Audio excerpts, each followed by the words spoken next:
Who should we cover next? A couple of days ago, Brett said NC State.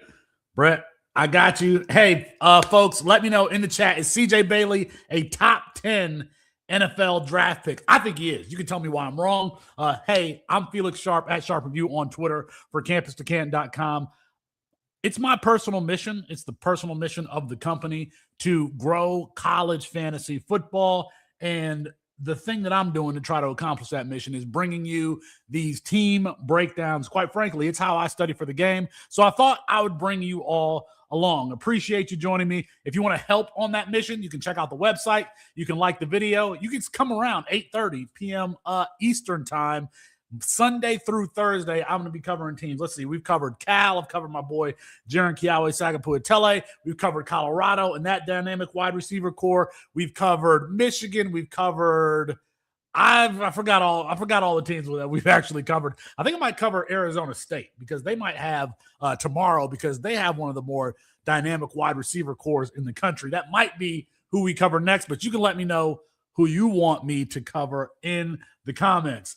Brett said cover NC State. That's an easy one, man. Let's go ahead and cover NC State because, quite frankly, CJ Bailey is one of my favorite players in the country. I think just from a value perspective, CJ Bailey, of course, playing with Jeremiah Smith and JoJo Trader at Chaminade. I looked up the pronunciation for this school. Chaminade Madonna in Florida, coming from that prep school, a little bit underrated. But I think that NC State has a really, really good one going into his third season. He could make the jump to the NFL draft, but that might be a little hard. We'll talk about that here in a second.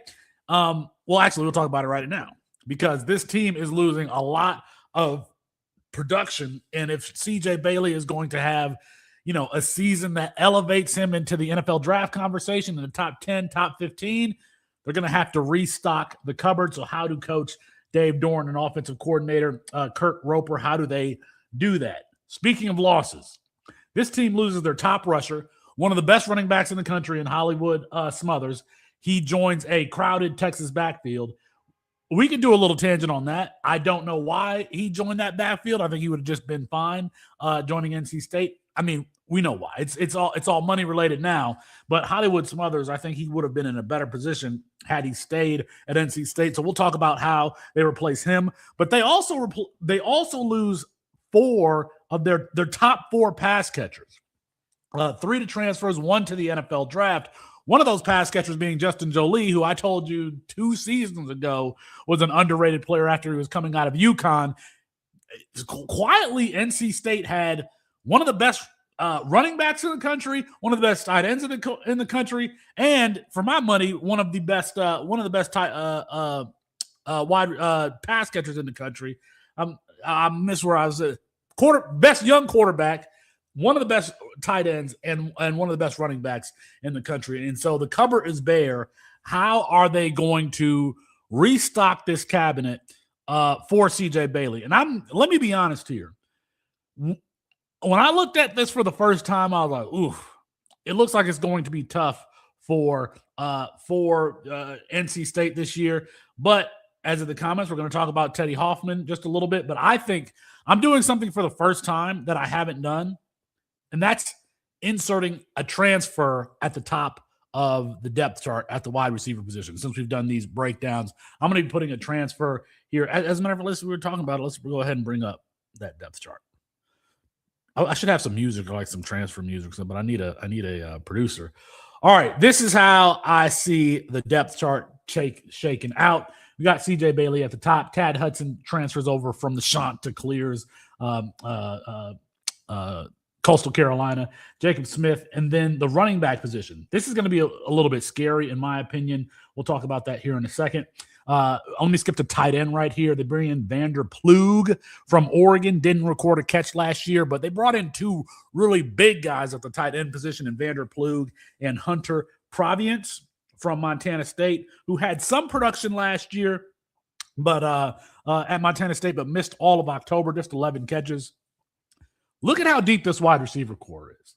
I mean, deep, how many bodies they have here at wide receiver. They returned 4 guys, 2 of which had significant time last year or rather significant time. And then they bring in 4 guys to round out the depth. And then they bring in 2 highly regarded freshman. So I think that they could tell that they needed some help at the wide receiver position. And so they went and got a lot of bodies there. NC State went and got a lot of bodies at the wide receiver position. So we will go through each, as we've been doing with these team breakdowns. We will go through each position and break them down. But let's start with the kid CJ Bailey, man. Let's start with CJ Bailey. He is my quarterback 5, actually. I only have CJ behind. I have Jaron Kiawe Sagapatuatele at quarterback 1, Arch Manning at QB 2, Dante Moore at QB 3, Bryce Underwood at QB 4, and I have CJ Bailey at QB 5. I could switch Bryce Underwood and CJ Bailey very easily. I could have him at QB 4. As a matter of fact, I might even go ahead and do that. But I think that those guys are very, very closely aligned. So, okay, let's take a look at CJ Bailey. Let's see if you tell me if he deserves to have a top 5 rating in my rankings. Add to stage. Boom. There we go. I just think he's a well-rounded player. Can do a little bit of everything, can make all the throws. Oftentimes when we do these player evaluations, we have very specific comps for players. I don't really have one for CJ Bailey. I don't really have one for CJ Bailey specifically, but he had 3,000 total yards last year, 28 touchdowns. He could just do a 70% completion rate. I didn't realize that. I didn't realize he had a 70. Did he really have a 70% completion percentage last year? But they lose Wesley Grimes. They lose Terrell Anderson. They lose Justin Jolie. There's one other player. Oh, Noah Rogers. Noah Rogers, who the former Ohio State kid, goes to Alabama. So they lose those top 4 guys. And so they are down their top 4 pass catchers. But he could just do a little bit of everything, man. I haven't really looked to see, where the company overall has CJ Bailey. And he's so big and long and lanky that his mechanics seem a little bit off. But you see, because he's so big, because he's so large and tall, he can just flick that wrist and the ball really gets out of his hand. Can move a little bit here along the sideline. There's that Trevor Hoffman. Terrence. Is it Terrence? Teddy. I knew it was a T. Listen, I knew it was a T. I knew it was something. Just a long strider. What is CJ Bailey? Is he 6'4"? He's just a long, lanky dude. 6'6", 210.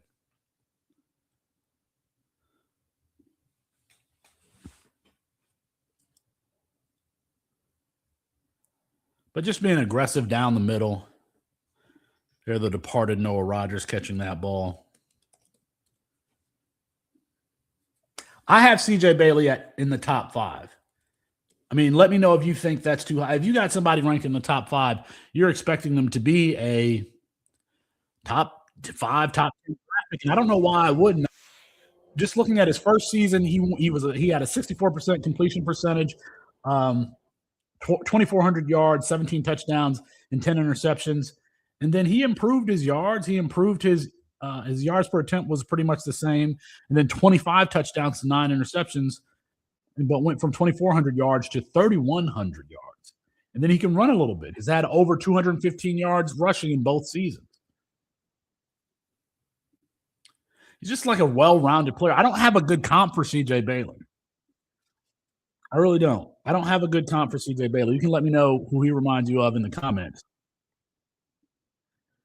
We take Bailey out when they got inside the 10 line, like to bring in the huge QB who just runs it up the middle. Yeah, I don't. That quarterback isn't. I know you're talking about. I don't think that quarterback is with the team this year. Mm-hmm. This offense is going to revolve around I think 3 players, one of which is CJ Bailey. I don't think they had somebody throw more than 5 pass attempts other than CJ Bailey last year. Let me check that. Yeah.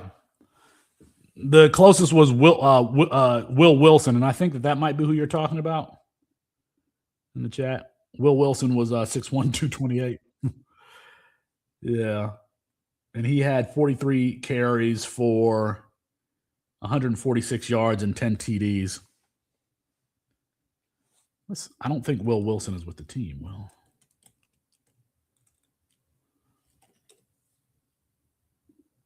no, he's still. I guess he's still there. Interesting.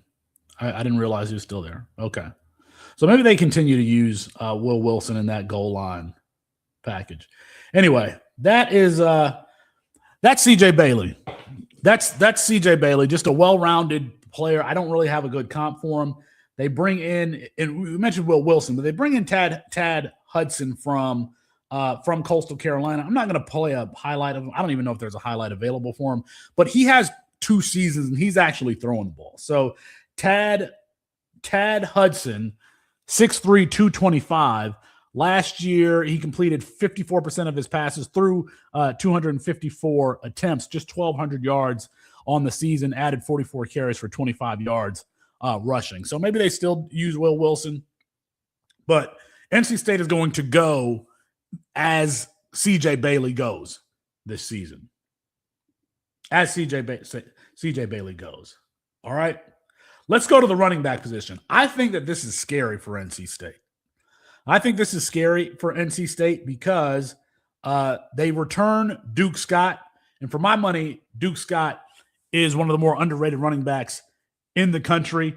And they bring in Davion Goss. I thought Davion Goss at North Carolina, that he was going to be the heir apparent to Omarion Hampton. And he kind of was. And then Bill Belichick got there and kind of took the ball away from him. But after Duke Scott and Davion Goss, the rest of these running backs, and they only have 5 on the roster, 6 on the roster, the rest of these running backs only had 3 carries combined in their lifetime. Dalen McCoy is a freshman. Darius Johnson, I believe, is a walk-on. Isaiah Jones, and then DeAndre Desianor is a redshirt freshman. Now, I'm not going to talk about him extensively, Desianor, but he's a little speed guy. I could see coaches using him potentially to get in space. You can go look at his comps on the Campus Canton website. But Desianor is like, I'm trying to think of who to compare him to. Like Keenan Mitchell. Is it Keenan Mitchell who came out of ECU, played for the Ravens now? But that guy got more run than I think. Keenan Mitchell. That guy got more run at ECU than I expect Desianor to get at NC State. The running game is going to revolve around Duke Scott. And Duke Scott is all right, I'm going to pull up Duke Scott's highlight, and then we're going to go bring up his athletic comps at the website. All right. You guys can tell me who he reminds you of. A little tough little explosive running back, bursty running back. I think he's on the the David Montgomery spectrum of player.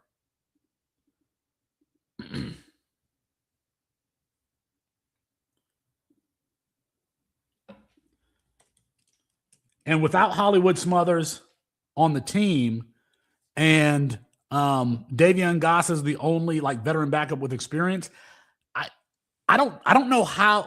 I feel like it's going to be Duke Scott. It's going to be Duke Scott, 5'10", 214. He's big enough. He's thick enough to carry the load. He's decent in the passing game. At least you could throw outlets to him, and he's not going to screw it up. He's just a tough little running back. I mean, you see some of these arm tackles, they don't bring him down.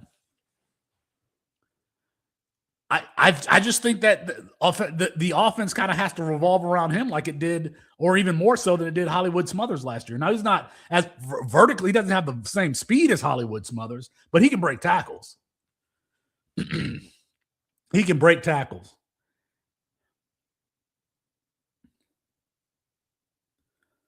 All right, I want to show you guys how I study for the game, because you see you get a flavor for what Duke Scott is.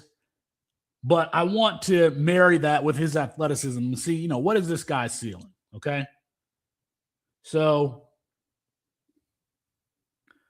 let's go to the website. Let's go to that beautiful website, campusdecanton.com. I'm logged in here, and I can come over here to the tools page and go to the athletic comparison tool. And let's see what we got on Davion Goss. Or not Davion Goss, Duke Scott. I don't know if they have him in here as Duke Scott or Jaden Scott. All right, they must have him in here as Jaden's. Running back, Jaden Scott. 5'10", 214, a 30.7 BMI, class of 2027.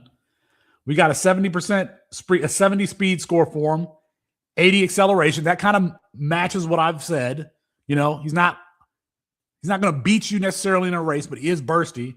But I'm surprised that we actually have him at a 82.9 star index score. That's pretty damn good as far as how well-rounded he is. And look at his comps. He's got some comps that were fantasy relevant in the NFL. Max Borghi, I thought he was going to be pretty good coming out of Washington State. But J.K. Dobbins, Travis Etienne, Cedric Pierman, Isaiah Pacheco, I think Isaiah Pacheco is a perfect comp. Is one of those comps for him. You see a spider chart here, just kind of a well-rounded player. I love this tool, man. I love this tool.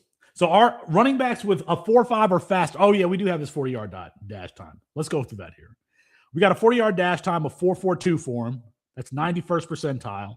We have a miles per hour time on the field of 21.2. 21 is kind of the threshold. We want to see you above 21. He's there. We got 100-meter dash time. I'm pretty sure that this is a high school of 10.88. Sub 11 at 2:14 is great. Sub 11 at 2:14. So we got a lot of information for Jaden Scott. We even have his 200-meter dash time at 22.47. A broad jump at 20 is at 121. That's 64th percentile. And a vertical, not as good, at 32.8. We got his clean and his squat max. And here's some data here. All right, here we go.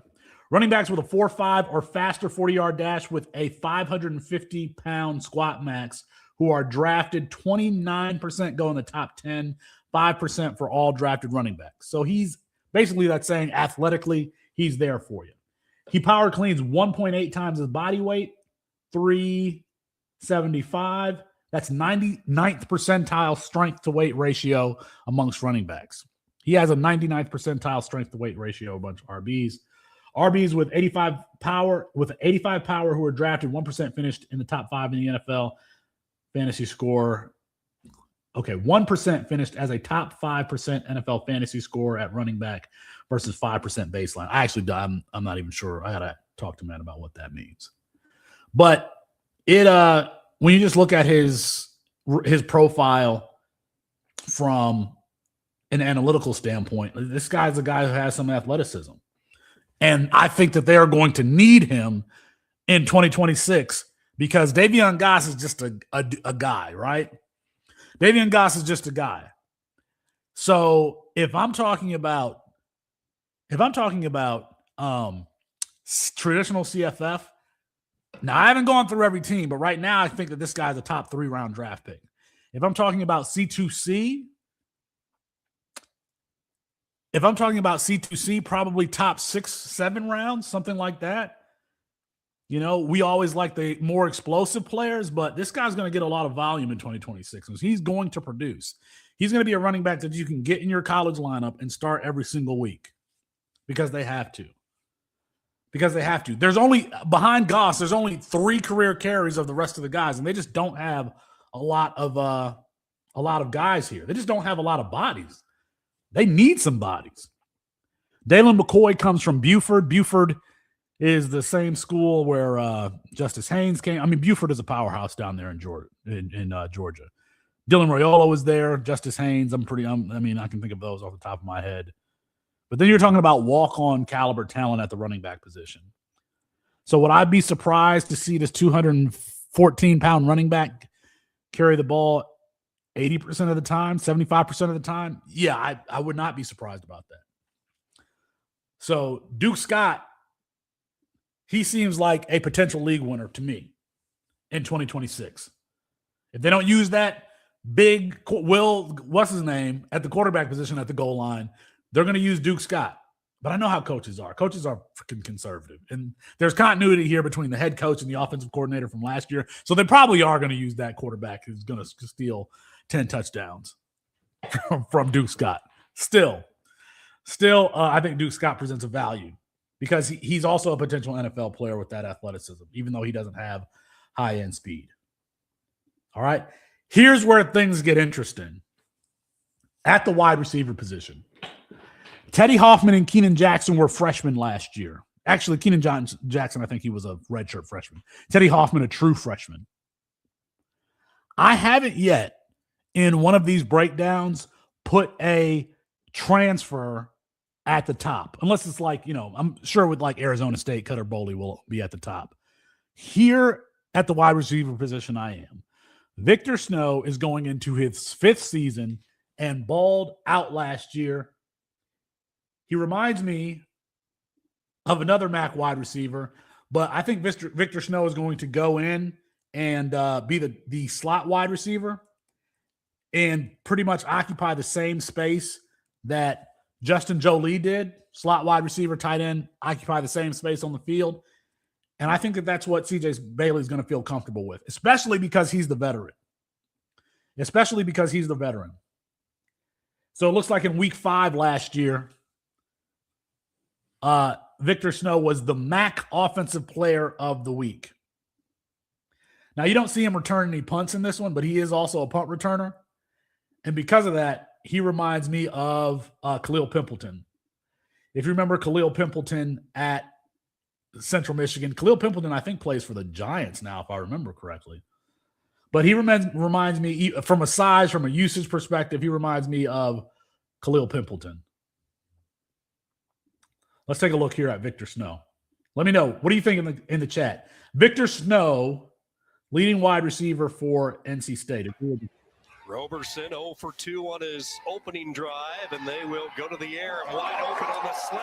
And a foot race inside the 40 to the 30. The MAC had, they probably had some other receivers that I haven't looked at yet, but Cam Perry got poached from Miami to Colorado. Victor Snow gets poached from Buffalo to NC State. Matt can't have nothing. The Matt can't have nothing. All these players get poached. He's there breaking the tackles, man. There's only 4 tackles. Breaks like 4 tackles against Eastern Michigan. Come on, Eagles. In the offense to start at the 25. But he can also return punts, just like you might expect a slot receiver could. He's also going to return punts for him. Or he should. He's a punt returner also. Just occupy that middle of the field, catch the ball, run after the catch, get a lot of first downs.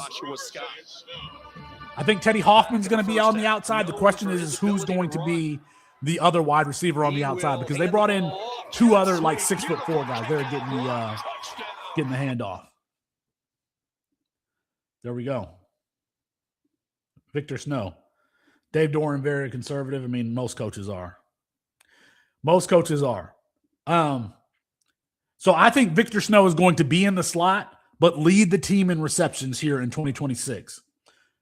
Teddy Hoffman was one of the better true freshman wide receivers last year. I think he's going to be the number 2 and probably take another step, but not the step that you would expect. I don't think he's going to be a 800-yard guy. I could see Victor Snow being like 1,100 yards, especially because he's in his 5th year. He's a veteran. I can see him being in 1,100 yards. I can see Teddy Hoffman being in that 500-600 yards and us being disappointed with his production here in year 2. Now, they do return Keenan Jackson, who got playing time last year. He had about 12 or 15 catches or something like that. Ethan Dowdy and Ashton Locklear, guys who weren't as involved as much. The transfers include Victor Snow, who we already talked about, JoJo Trader from Miami.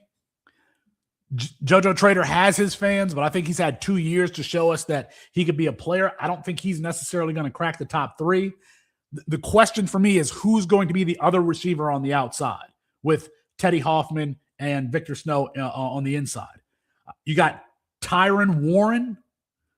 One of these guys is from App State. One of them is from Alcorn State. Actually, Devion Dozier is a 6'4". He's from App State, and Tyron Warren is from Alcorn State. These guys are so deep on I can't even show you like highlights of them because you actually have to go look up game film.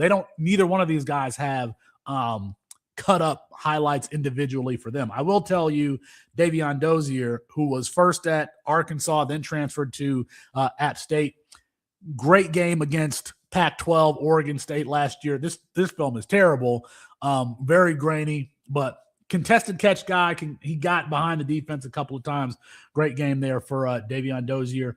You know, I still think he's the third or fourth option on this behind Hoffman and Snow. Then they bring in another Miami wide receiver. Let's see. They bring in Chance Robinson. Chance Robinson didn't play last year, but he transfers in from Miami to NC State. I wonder if Chance Robinson also has a relationship with CJ Bailey, given that CJ Bailey came from Florida also, just like JoJo Trader. I don't know where that Chaminade Madonna, I don't know where that school is. If it's in Miami, if it's in Orlando, Tampa, I don't know where it is. So those are the transfers. There are also two highly touted freshman wide receivers, one 4-star and one 3-star. And I'll be honest with you, I didn't get the chance to research them before the show. So I figured, what are we going to do? We'll just look at them together. Tyreek Copper and Amari Acker. Now, only one of these guys is in the Campus Canton freshman guide. I forget who. But we'll take a look at the profile, and we will we'll read their profile and we'll watch their highlight tape. See what we can see. But I think I don't remember if it's Copper or Acker who's the higher ranked guy, but one of the two was the highest rated recruit in this incoming class.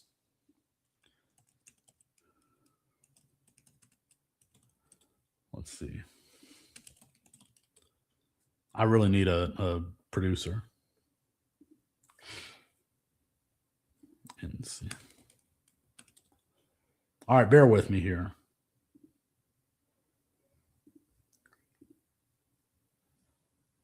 It's just a long commercial to get to. Tyreek Copper. Tyreek Copper is a 4-star, 6'2", 180, and Amari Acker is the 3-star, 6'2", 186. So they're getting some length here for CJ Bailey or whoever the next quarterback is for NC State. And I think Amari Acker is the profile that we have on file in the Campus Canton freshman guide. So we'll give you a look at that. All right, here we go. This is Tyreek Copper. This is actually from 2 years ago. I'll have to look into why that is. Why is he only giving us a highlight tape from 2023? But nonetheless, let's take a look. There in the slot, just jogging and still gonna, you can tell when players aren't as physically developed. I mean, you can tell this is an old tape. All right, here he is in the boundary. Number 2. A little hesitation and an outside jab step. Gets the post for the touchdown. Let's bring up the Campus Canton freshman guide.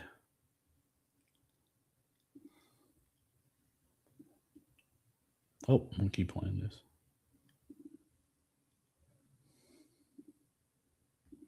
It's hard to tell just based on tape from 2023.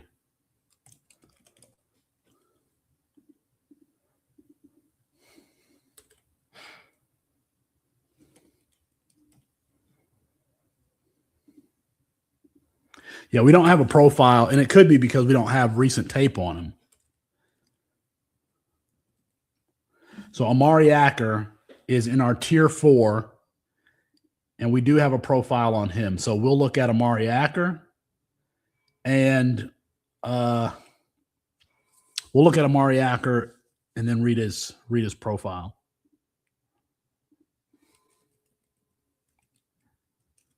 I wonder why we only have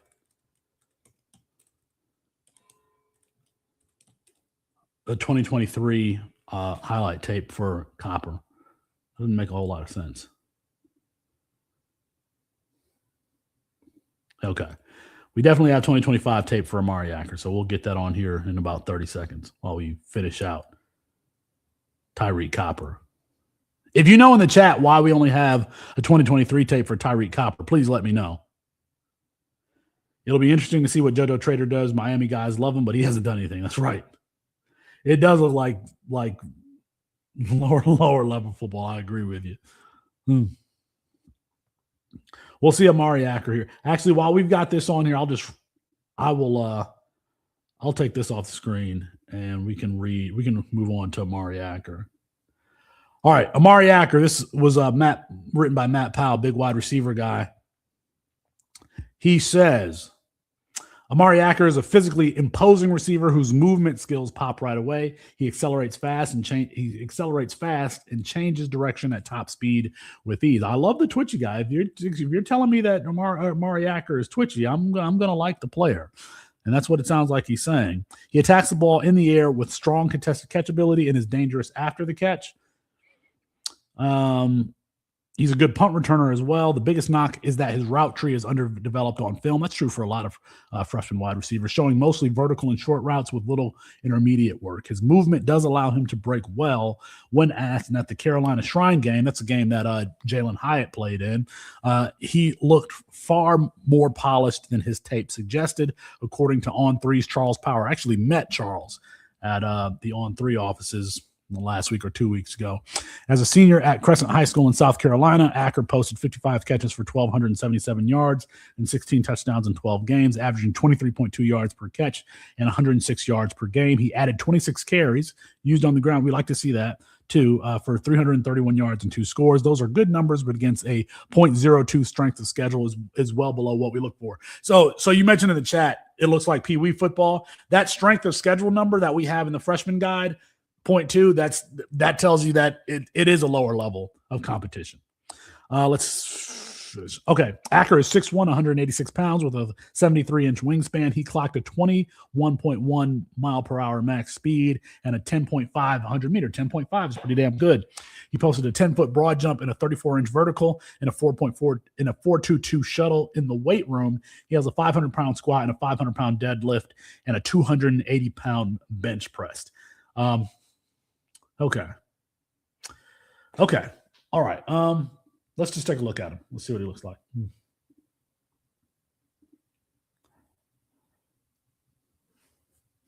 Another commercial. Come on now. We'll take that. Another commercial. If big wide receiver guy is right in that this guy is and this guy is the wrong one. It's twitchy. It's gonna be a lot of fun watching them.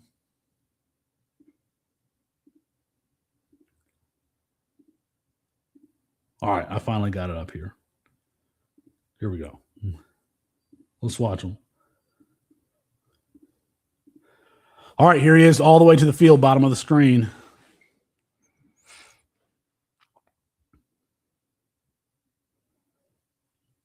That corner needs to get in his back pedal. I don't know what he's doing. Just let him drive right past you. I've told people that when you watch these highlight tapes, usually, the player is making their first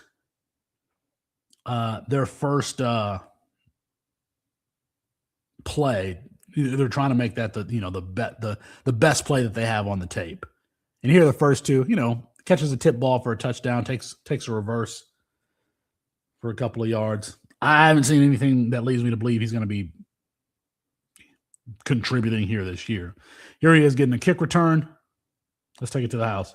Gets to the outside, cut up in the inside, and lowers his shoulder, gets kind of what's there.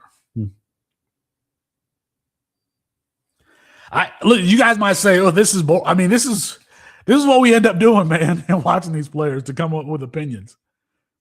They're not all it's a good fingertip catch. That's a good fingertip catch. They're not all that exciting. You sort through a lot of these guys. I just want to see how he got open here. All right, so here he is. Is he the one in motion? So he's the one in motion going into the no. No, he was not in motion. He was at the bottom of the screen. And he basically the DB just fell asleep. Just got lazy, kind of fell asleep, and there he goes. Come on now. That's why it's a 0.2 strength of schedule. That's why it's a 0.2 strength of schedule. Let's watch one more play. All right, here he is to the field, bottom of your screen. This leads me to believe like Victor Snow is going to catch Victor Snow is going to catch everything. Victor Snow is just the most versatile wide receiver that they have. And he catches that looks like a Hail Mary type play. Okay. All right. I mean, NC State had a lot to replace at the wide receiver position. A lot to replace at the tight end position. They're losing their top 3 receivers, their top tight end, their top running back. And they're doing it with a cast of guys. A couple of veterans, a couple of freshman wide receivers. I don't think that we're going to see a lot from the freshmen this year just based on what I've just looked at. But I think we're going to see a lot of Victor Snow in the slot, and Teddy Hoffman will have his days. And then it's a mix of guys.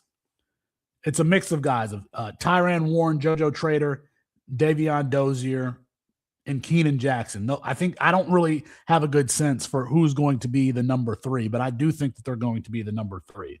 The number 1 and 2 will be Snow and Hoffman, and I think Snow outruns the rest of this group. He's the most talented wide receiver in the group. He's the most talented wide receiver in the group. At the tight end position, there's just Vanderploeg didn't play last year, and Hunter and Provience, had 11 catches. They're both similarly sized guys at 6'4" or so. But I don't know. You can let me know what you think in the chat. This offense is going to revolve around Duke Scott, Victor Snow, and CJ Bailey. I don't know that there's necessarily a whole lot to be super excited about. I wanted it to be because, this is where we found Casey Concepcion. This is where we found Justin Jolie. I don't know that we, other than the 3 that I've mentioned from a fantasy relevance point. Now, okay, let's back up a little bit. Teddy Hoffman is going to be a player that's probably better in year 3 after Victor Snow leaves. I don't think he's necessarily going to take that elite jump this year, but he is a player that you're going to have rostered because of how he performed as a freshman. You're going to have Hoffman rostered. You're going to have Snow rostered. You're probably going to start him. CJ Bailey is a top 5 quarterback, and Duke Scott is a potential RB1 in CFF. And I think he probably has day 3 NFL draft potential. I don't know that there's necessarily that much to mine here for NC State. This is a short one because I don't really have anything else. That's NC State. You can let me know what you think in the comments. Maybe I got it wrong. Maybe there's something here that I'm not seeing. Maybe at the tight end position, maybe one of the wide receivers you think has the potential to be elite. I think it's going to be Snow. And maybe one of the running backs that hasn't had an opportunity, maybe you think they're going to pop, but I just don't see it. NC State, how do they restock the cupboard? I don't know that they necessarily do. All right. Peace, y'all.